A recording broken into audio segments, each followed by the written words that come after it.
A staggering 49% of UK adults show signs of financial vulnerability. What can pay professionals do to turn that around? This is Behind the Button.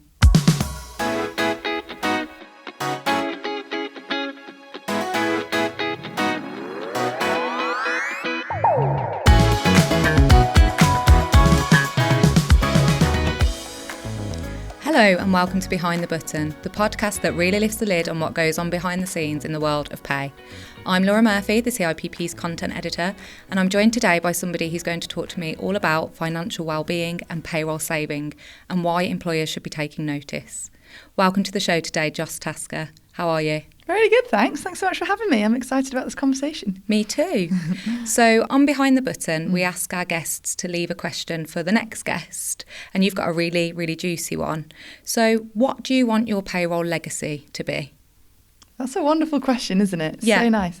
For me, I would love to see payroll taking a key role in building financial well-being at scale. Yeah. And I'll explain why throughout this podcast, but really that's sort of what my business is all about, because I think it's a really important function. Everybody interacts with their pay and their payroll, and that's the start of everybody's financial journey and the start of everyone's financial life. And I think there's just so much potential for payroll professionals to effect kind of change at scale. Yeah.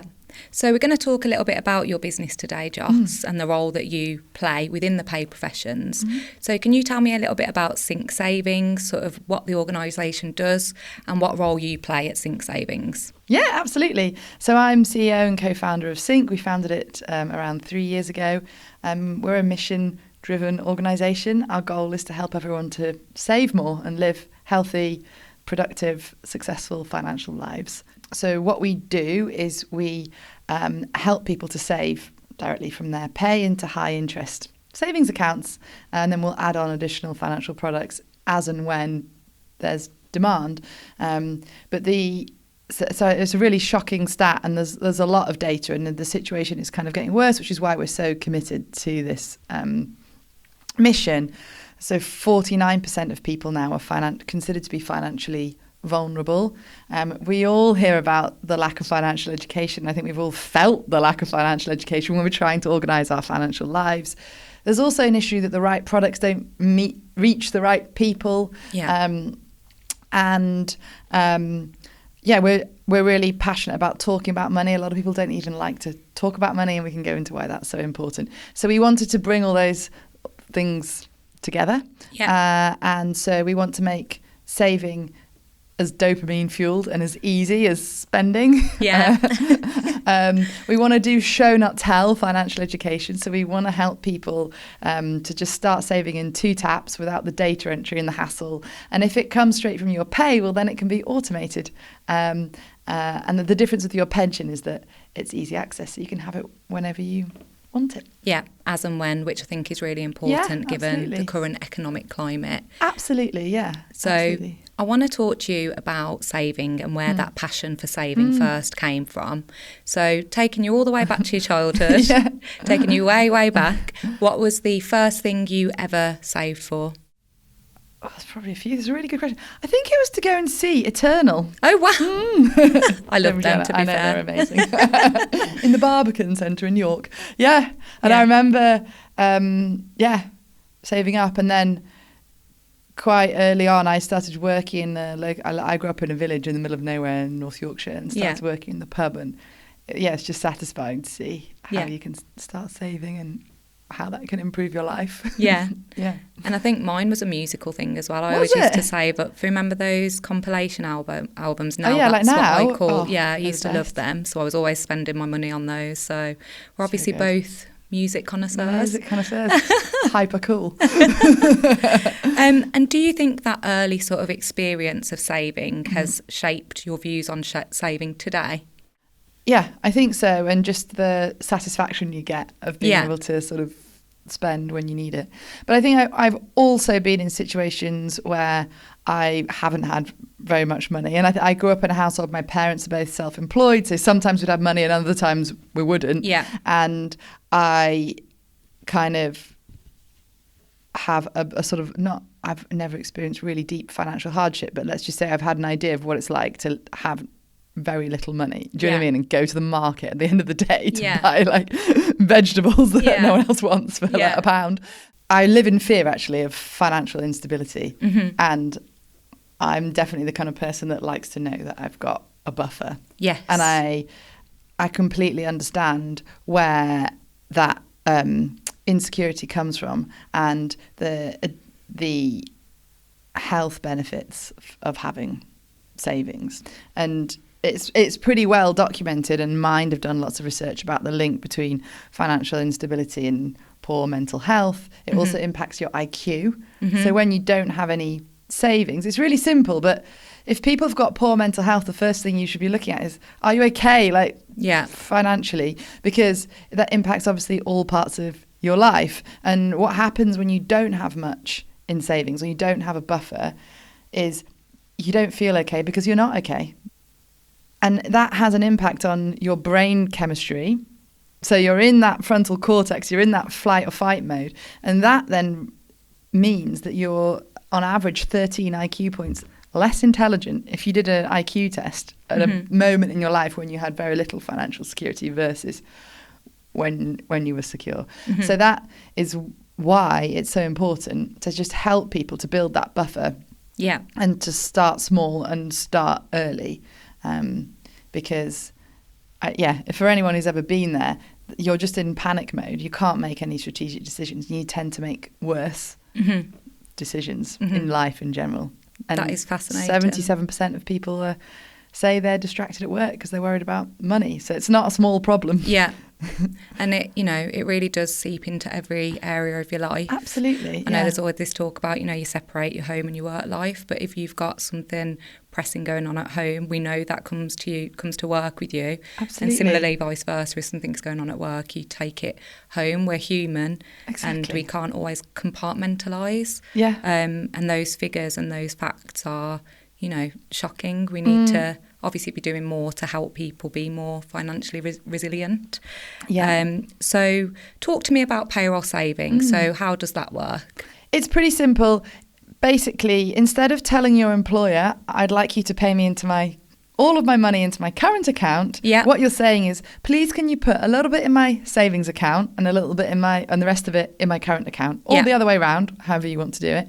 And that just means that you are automatically setting money aside that isn't in your current account. Yeah. So it's not coming into that flow of money, and that is helping you to build that sense of safety and security because you know it's there. Yeah. And so that's the basic premise. It's actually been around for a really long time. Mostly sort of public sector employees have access to it.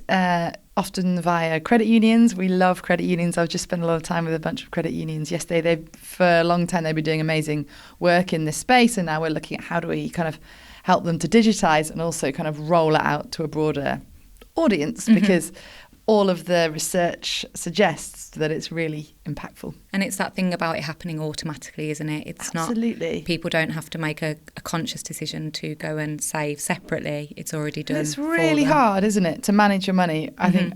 And it's really hard to, at the end of the month, find money to put aside. So the idea is if you take it off the top, it's always there if you need it, but then you haven't factored it in. And actually, when I talk to some of our users and they're saying, I used to give it to my mum. Yeah. Say, Mum, take this money and don't give it to me unless I really need it. Yeah. And that's sort of the idea. We want to be pay yourself first, but put it over there in a safe place. It's FSCS covered. You're getting an amazing interest rate that you couldn't get on the high street, which is another great thing that we're really proud of. And that when the interest is paid, obviously you're going to make interest on that, a bit of interest next month and the month after, and it kind of grows and grows. Yeah. And so that's how we kind of help people with that sort of show, not tell element. And then in our particular flavour of payroll savings, we think writing the goal is really important. And actually, apparently, you're 12 times more likely to reach your savings goal if you have one. Yeah. So we do pots. They're all goals based. We previously built Monzo pots, so we kind of understand how people like to interact with their money online.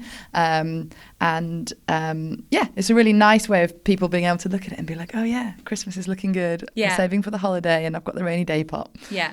And that's the plan. Yeah. So with payroll saving, there are sort of almost two main models. So they are opt-in and opt-out. Yes. For anybody listening or watching today, could you talk to us about those two different types of model? Yeah. So only a very small handful of organisations have ever done the opt-out model, and then they were kind of trials. But that's where everybody is auto-enrolled. And we currently don't run on that model. The government's actually going to produce some guidance for organisations who would like to like pre-opt-in everyone. Yeah. I think we can get very close to it with I think this opt-in, opt-out language is kind of a bit sort of confusing, but essentially it's following the idea of pensions where you're sort of auto-enrolling everyone. So that's opt-out. So you're pre-opted in, and if you don't want it, you can say no thank you. But the starting point is that you're in. And then the other one is that you have to choose to opt in. Obviously, you get much better engagement when you pre-opt people in, naturally. But we've seen in some organisations where we are kind of rolling it out, and we actually think people we call them heart-led leaders, so people that really care about people in their organisations, if they push it, and if a bunch of other things are true, we can get really good engagement with people that want savings without having to kind of do it for them without them necessarily always knowing. We can sign people up in 2 taps without any data entry if we've got all the right information in the background. So I don't think it has to be an opt-out to be successful. But that essentially it's like a pension, so you're auto-enrolled, or it's a bit more like a benefit that you're choosing. So in terms of payroll saving, can tell you're super passionate about it. So is there one sort of specific story or moment that has, really shown the power of payroll saving? Oh, I love this question. It's really nice, actually. I was speaking to somebody at one of our NHS partners the other day, and she was saying, I wonder if you could help us. We want to do a bit more of a push, but we want to make clear that when you open a savings pot, it's just your money. Yes. And because they've got people in their organisation who have never had their own account, so their salary gets paid into a joint account, and do you know what I mean? There's a bit of financial control going on there, and there's obviously a 19-year pension gap, but the savings gap's big as well. Men have more than twice as much in savings as women on average. And and that kind of gave me goosebumps. I was like, how nice that this is the first step to some people, or women specifically in this case, having their own financial independence. And that is super powerful. Yeah, and it's amazing that you get to be a part of that. Yeah, and she was like, I explained to them, no one can see it. This is just yours. Do you know what I mean? Yeah. Which is really special. And and I was really touched and really happy to help them to kind of make that clear to people in their like partnership. And it is part of a much bigger conversation. Payroll saving is just the start. And I think it could go really, really far. Yeah, I hope so. So with smaller businesses, so they might not have sort of huge resource in their HR or payroll departments. So if they were looking to implement payroll saving, what steps would you advise that they take? This is a really good question, and it's a really important one, because I think I've said to you before, Laura, payroll is such a hard job. And it is. It's getting harder every time the government has a new idea. Yeah. Or 50 new ideas. Yeah. I think the first thing to do is look at the options available to them, so they can come to us. We're called Sync Savings. You can also go to your local credit union. Yeah. They're brilliant. Sometimes we work together, sometimes we don't. And look at what the options are, and look and ask questions, and really advocate for yourself. You're the buyer, so be sassy and say what you need and what you want. And because I remember when we were kind of building out parts of our product, I would sit with payroll managers and they were like, "You're overcomplicating it." But essentially what's happening is you're doing what's called this net pay split. Yeah. So you go to the net, and depending on the software that you use, usually there's a box where you can put the net pay amount in. And just think about what would make life easier for you, and tell those suppliers, I want to buy this, but it needs to look like that. Yeah.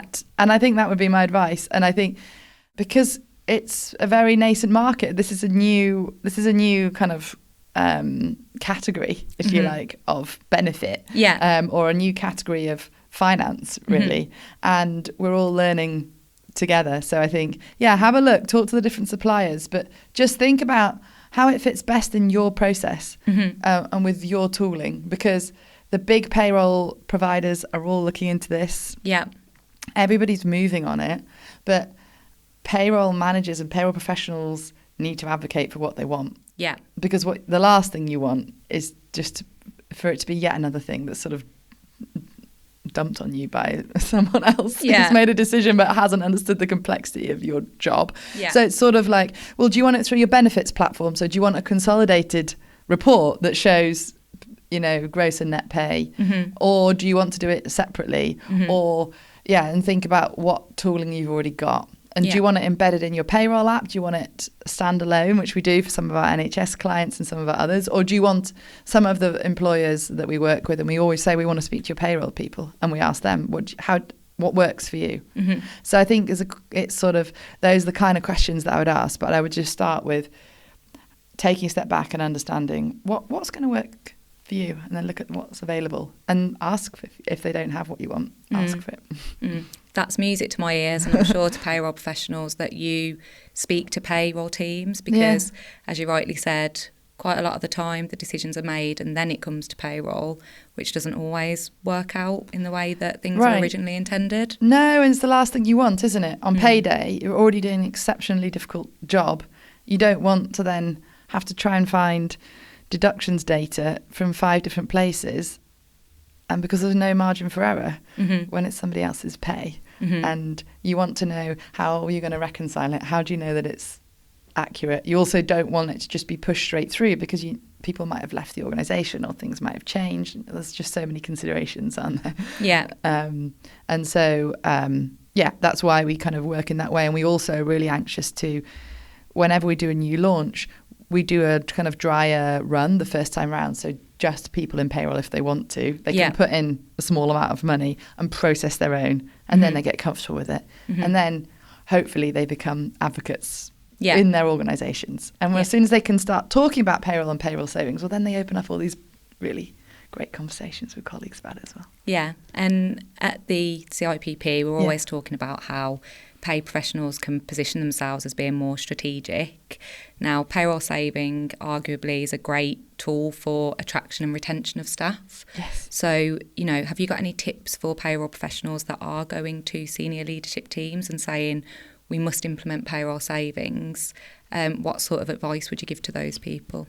Yeah, I think it's sort of, well, we all know that employers are increasingly squeezed at the moment with the minimum wage just gone up. We've obviously had the national insurance increases. We can't help with the national insurance piece yet. Working on it with the Pension Commission. Yeah. Got a workshop next week. But I think the first thing to say is to just look at the bottom line. Like, it doesn't cost you anything, and look at the impact that it could have on people's lives. You know, there's 1 in 10 people say they've taken time off because of money worries. It's costing employers. I think the latest figure I saw was over 11 billion a year in presenteeism and absenteeism, which is financial stress and strain. You probably see people in your organisations who are struggling with money. And I think in those cases there are loads of ways you can help people with sort of signposting debt advice, and we get onto that, because I think you can't just look at saving. You kind of need to look at the whole piece, because as we said, so many people are struggling, and it's about helping people on that journey from debt to resilience. But I think the data is really clear on this matter, and probably in your organisation there'll be a lot of people that are struggling, and a lot of managers, and what I was mentioning before, these heart-led leaders that really want to help their people and really care. And it's just another tool. It's something else they can say to, especially if you've got, well, I think it's for anyone, but like, let's say you've got a lot of younger people in your organisation. Gen Z are actually much better savers than millennials. So give them that as a benefit and give them a really good rate. And then you can start talking to them and helping them. Yeah. And then you just know that, you just know that everybody is better off. You're doing something really positive. Mm-hmm. It's only positive to save, and it's the only mechanism for improving your financial resilience. Yeah. There's nothing else that you can't borrow your way out of debt, but you can save your way out of a crisis. Yeah. And I think that's sort of the story that we want to be able to tell. And then we're able to give really good data and reporting on the background. So it's the only mechanism for having like really good empirical data on the financial resilience of your organisation. Mm-hmm. And Step Change, and more recently the University of Bristol, have done this brilliant research that shows how having savings reduces your likelihood to fall into problem debt. Mm-hmm. So if you only have £2,000, I mean, it's a lot, but if you can get to £2,000, you're 65% less likely to fall into problem debt, which is amazing. We've got all the underlying data so we can map it back. Mm-hmm. So then we can show boards and others, we can show, well, look how resilient your workforce is. This is your average balances. And on average, this is how much less likely your people are to fall into debt. So we've almost like created a financial resilience scale, which is such a nice thing to be able to show, rather than, just having your things like your early wage access, where arguably people are a bit less financially resilient than they were. And then you've got that if people need it, but at least you're getting people ahead. Yeah. And you sort of touched upon a really important topic there, Joss, which is debt. Yeah. So pay professionals will often get people coming to them with anything related to pay. Yeah. But when it comes to debt, pay professionals aren't necessarily qualified to help with that. And we don't want to give, advice that inadvertently disadvantages somebody further. Yeah. So what sort of hints and tips do you have for pay professionals who do have people coming to them to talk to them about debt? What sort of guidance would you give to them in terms of signposting? And this happens almost every pay professional I've spoken to. And a lot of organisations make loans to people as well, and pay professionals deal with that. And a lot of small businesses will do it literally from the kindness of their heart, and it's amazing. And that's pay professionals who are making that happen for them. And it's a hard topic because it's uncomfortable, and so we're also nervous about talking about money. Yeah. And but if we do talk about money, people that do talk about money have better relationships, better financial health, and better mental health as well. I think the first thing to do is look at signposting. So the average person, I was talking to Step Change about this a couple of weeks ago, the average person takes 1.5 years to seek help, which is really sad, because by that point they're often in a worse situation. Yeah. So I think it's having a look at those resources, and we can link them in the show notes. Yeah. And what you're looking for really is free, impartial, non-profit debt guidance. So that's things like the Sisters Advice or Step Change, and have a look at them, have a look at their websites, familiarise yourself with those resources, and then start to work out, and we can share some guidance on this, what the difference between them is. Yeah. And then you can kind of just demystify them a little bit for people, to be like, if you want to talk to someone face to face, like, I would really suggest going to talk to Citizens Advice. Mm-hmm. If you want 24-hour chat, because you're worried about it in the middle of the night, or you don't want to talk to somebody, but you prefer to be like in the comfort of your own home, try Step Change, and they have a brilliant helpline if you want to talk. But if you are anxious about talking on the phone, there's like a chat bot, you can email. So I think it's just understanding those resources and reassuring people, I think, saying, you're not on your own, and say, if you and open up those conversations. Say, look, we all struggle with money from time to time. If you're ever worried, you can come and talk to me. And then the final thing to note is we also have some brilliant partners, and there's some great organisations out there like Money First Aid, and they'll come and train Money First Aiders in your organisation just to give people the confidence they need to sort of signpost. But anybody can signpost a free, impartial debt charity. There's also Money Helper, which is another government resource, which is brilliant. you can look at life stages on there, and they have budgeting tools. They have like a midlife MOT and all those sort of really good things. So there's so much that payroll professionals can do. I could go on all day about things they can do, but with debt specifically, I think it's about feeling confident to signpost trusted, free, impartial debt advice. Mm-hmm. But I think you picked up on a really important point there as well. It's such a personal topic, and recognising that everyone is different and will want to approach it differently. Absolutely. I think that's a really good piece of advice, because one signposting service might not work quite as well for one person as it does another. Exactly. So I think recognising that people are different when it comes to that is a real key point. And just telling people there's help out there. It's completely confidential. You're not on your own. There's always options. Can be really important. And if they're sensing somebody might be in trouble, maybe just having a quiet word saying, I don't know if it's relevant for you, but just in case, I'm just going to send you some resources, but let me know if you've got any questions on them. And also, in terms of like leadership from payroll, advocating within your organisation to share those sorts of resources. So throughout the year, there's kind of moments where that might be a good thing to do. So there's sort of mental health awareness and UK Savings Week and Talk Money Week, these kind of things, and just find reasons to send that information out to everyone. And just say, just in case it's relevant for anyone, or just think about someone you might be able to help. Here are some details of some free, impartial debt advice. I think, you've touched upon people don't talk about things like this. And it does feel like such a taboo subject. I feel like particularly here in the UK, where people don't like talking about salaries and things like that. So how do we get broader organisations to start opening up those conversations on finance more generally? And I think the workplace is is really well placed to start those sort of conversations. I think kind of in big and small ways. So kind of empowering. We do quite a lot of training where we'll just come and speak to like people managers, because quite often they'll hear from people that may be struggling, or maybe they're not, but maybe this is their first job, or maybe they're thinking about retirement. And I think it's about finding those moments where you can say, I didn't save, or talk about. I think that sometimes it's really nice to hear like from people about their experiences, good and bad. And we probably all learn from our parents and our friends. And you can start with something lighter and kind of build that conversation up. So and talk with your colleagues as well. And usually it's people in your peer group who'll give you the best advice. And I think it's like sharing your successes and sharing what's not worked out for you.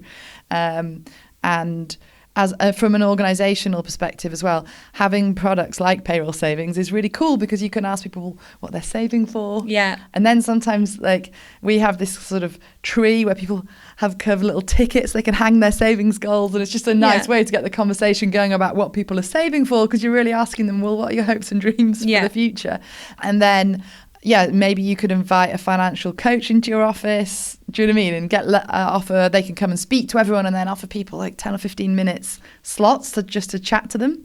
That can be really, really effective. And then people start to talk to each other about what they spoke about. But as I mentioned, just sort of like finding those opportunities to share resources and information, and talk about savings and talk about debt and how terrible it is and how much it hurts people, so people don't feel on their own. Because I think that's the thing, everybody thinks everyone else is rich and they're poor. It's not true. It's almost like the Instagram thing. You look and you see a perfect life, but that's not always the case. And everybody's got so much on credit and everybody thinks they own it or whatever it is. But like, I think it's it is so personal, as you say, but that's how you make it relevant for people. Just start sharing those stories. And I think normalising the conversation. Absolutely. So once people start, it'll take off, exactly hopefully. Right. But it's just getting that initial, crossing that boundary where people think, it's okay to talk about this. I don't need to be embarrassed. Exactly, and just keeping that conversation going. So we have for example, we have this financial wellness calendar, which we just have one every year, which we push out. We can also link it in the show notes as well if anyone's interested, for 2026. And it's just all the dates. So you get some little ideas about, I could pop that in an all company update. Do you know what I mean? And then there's just a load of ideas in there for sparking conversations about money in organisations, and just sending out those resources. You don't know who you could help. What sort of one small tip or one small change could people make today to start on their saving journey? Yeah, I think with saving, the market for cash savings products is actually really confusing. If I said to you, go and open a regular savings account with a good interest rate, your heart would probably drop. So it's not surprising that it's hard. But I think my tip would be like, set up something that is automated. Quite a lot of money management apps and bank accounts have it. Or obviously with payroll savings, that works that way. And just put a small amount in, but automate it, so you're not having to think about it. And start small, and have a goal. That's really important, because I don't know if you're a bit woo like me, but I think if you're manifesting it, you're more likely to get there because it's in your mind. So think about what you would like to get to and what that might mean to you. And it's true that having savings improves your mental health. It's such a good thing to do. You know, you could go to the gym every day, amazing, eat well, take time for yourself, meditate, do whatever you need to do. But also save. It should be part of that kind of the way we're thinking. You know, pay yourself first is how we like to think of it. Do it for yourself. It's a way of showing love to yourself and your family and the people that you care about. So include it in that list of things you're going to do to keep yourself happy and sane. And nobody ever looks back and goes, I wish I hadn't saved that much, do they? No, it's always a positive to be saving. Absolutely, yeah. So this is a bit off the wall, but excellent. If you could describe payroll saving in 3 emojis, what would those emojis be and why? Well, I love a semantic emoji. The way I usually do it is, the one with the 2 arrows, the circular arrows, that one. So you're sending money. Do you know what I mean? It's automated. It's just happening. It's on a cycle. So that's a lovely thing. I like to do a little sparkle because it sparks joy. Sparkle. And every time you get paid, you're paying yourself. So that's brilliant. And then usually on the same day or 2 days later, you get interest, which just makes it even better. So probably the little sparkle. And what would the third one be? I think the person in the bath relaxing or the meditating, because I think it just gives you that peace of mind that's so important. I think you nailed that there, Joss. Oh, thanks. So if you could go back in time, what one piece of advice would you give your younger self? What would Joss now say to young Joss? So many things. So many mistakes were made. Lots of lessons were learned. I think one of my favourite pieces of advice, and I like, is that people only remember how you made them feel. Yeah, that's a solid piece of advice. So don't... Yeah, and I think that's sort of... I think all of us, especially people that work in payroll, actually, you really care. You really want to do the right thing. And to just don't hold back. Be yourself and let people feel that, because that's what people are going to remember. About you. Don't sweat the small stuff. Don't worry about, don't get caught up in the kind of the noise, but just think about the people that you can help and how they feel. Because I think that's really going to be your legacy. And that's what people are going to remember about you. Oh, you tied it back to the first question there with the legacy thing. Check me out. So... what sort of big changes? We've looked back a little bit. What do you think is going to come in the next sort of 5-10 years in the payroll saving space? Really interesting question. And just zooming out a bit in the world, I think economically, we're at a point, we've used up the Earth's resources. So I'm going a bit macro here. And we've got loads of technology, which means that the way we live is going to change. So what can we sell? What's the dream about the future that we can hold on to? I don't think we're all going to get... I don't think we're on this never-ending growth trajectory. But what can we aspire to, and what can we get excited about in terms of the future? And I think that's going to be about well, in theory, it could be about things like quality of life. Mm-hmm. Like, theoretically, we could probably, most of us, work less, Mm-hmm. you know? And then, isn't that a wonderful thing? And how can we, how can we make the most of this technology in a way that, like, feeds us as human beings Mm-hmm. and gives us more time to, sort of connect with the people that we love and the things that we love, and maybe, like, the earth and the environment and all those good things. And so kind of tying that back to sort of payroll and what we can expect, I think the way we work and how we work is going to change a lot. Yeah. I think because we've all got agents talking to each other's AI bots and language models, that's all going to change a lot. So, and I think strategically, payroll's really well positioned to be the sort of starting point of organising people's financial lives and helping people with to run their financial lives as they would like to. Mm-hmm. You pay people's pension, you pay people's salary. Mm-hmm. Like, if that's not a social good, I don't know what is. Yeah. And how else can you sort of help people to balance those things out and make sure that people are living the life that they want to? I think all organisations are going to change quite fundamentally, and there's a good opportunity for payroll to position itself within that change and look at, well, how do we remunerate people? How do people want to be paid? Mm-hmm. There's a big debate, isn't there, about, do you want to be paid by the day? Yeah. Or by the hour? Do you want to be paid monthly? And I think that's all part of, well, how do we help people to manage their lives as they would like to? Because you still get paid the mortgage or the rent monthly and your bills monthly. So how do we bring all those things sort of together? Mm-hmm. There's certainly a lot of interesting things to think about coming in the future, and I do think we're going through a period of massive change, not just in pay, in the world in general. There's so many different things going on. Yeah. But, you know, I think some of the key points you've touched upon, you know, payroll saving allows you to feel comfortable, to spend maybe that extra time with your family, and to feel more mentally secure and financially secure. So it has all these wonderful effects, and some of the stats you've shared today as well are just staggering around how it can help. Yeah. Oh, thank you. Yeah.